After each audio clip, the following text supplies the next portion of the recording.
नवीन पट्टनायक आमर पूर्वतन मुख्यमंत्री विजु जनता दल सभापति आमर गोटे जो नवरंगपुर अंचल कसागुंडा अंचल जन युवती को गण दुष्कर्म सह ताको मर्डर जो करा से गोटे फैक्ट फाइंडिंग टीम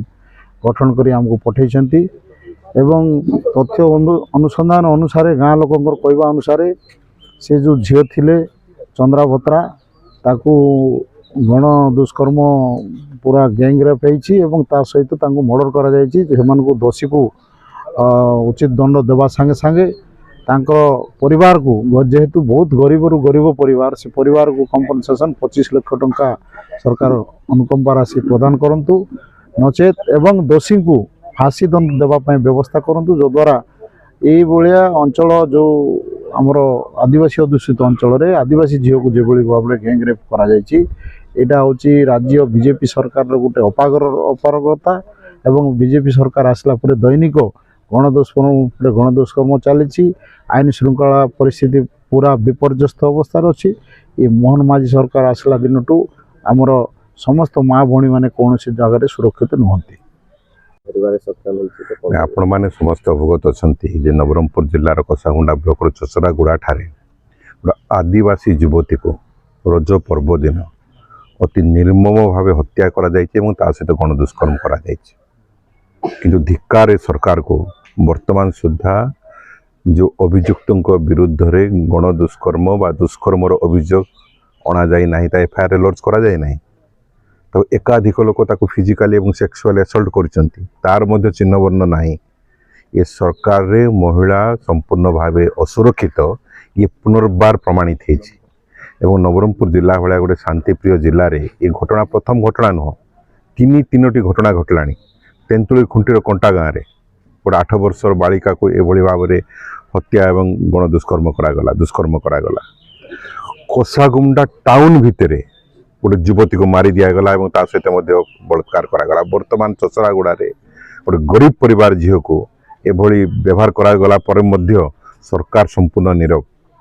खाली गोटे मर्डर केस लगे चुप होकर बस विजु जनता दल यार कड़ा जवाब देव बहुत शीघ्र 3 दिन भितर जदि अभियुक्त मान धरा न जाए एवं उपयुक्त कंपनसेशन अति कम 25 लाख टंका जदि से गरीब परिवार को दिया न जाए ताहले आंदोलन को तीव्रतर करा जीव कारण आमे आउ चुप होकर बसबू ना कारण आमर गोटे पर गोटे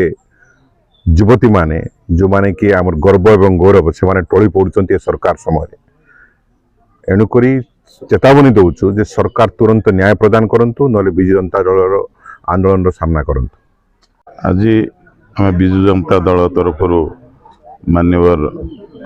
विरोधी दल नेता तथा आमर दलर सभापति नवीन बाबूंकर इंस्ट्रक्शन रे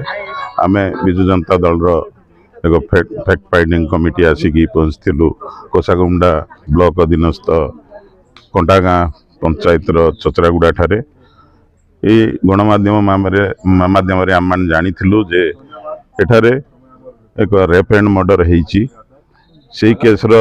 सत्यानुसत आम जानापी ये दल आसिक पहुँचीचु आम जाना पाइलु जे गाँव वाला ठू जो एफआईआर टा कराई से पुलिस वाला डिक्टेशन रे से जो एफआईआर टा होती केवल मर्डर केस दि जाइए किंतु गाँव वाला जहाँ कहते ये एकाधिक लोक ए इनवल्व अच्छा एमाने ताकू दुष्कर्म करा जाइछि एवं तापरे ताकू मर्डर करा जाइछि तो ये सत्यानुसत से गाँव वाला ठू आम जाना पाइचु एवं गाँव वाला दाबी अच्छी जे ताकू कठोर रु कठोर कार्यानुष्ठान ग्रहण करा जाऊ केवल जन को पुलिस गिरफ कर देकी से चुप हो जाइछि किंतु अन्य जो ता सहित सहयोग करछन्ती अन्य माने जो माने इन्वॉल्व अछन्ती से माने को यथाशीघ्र जदि से माने न धरंती ताहले आगामी दिन रे समस्त ग्रामवासी एवं यही अंचलवासी एवं ता सहित जते आम नेतृमंडली भी राजरास्ता को लेवा को बाध्य हेबे।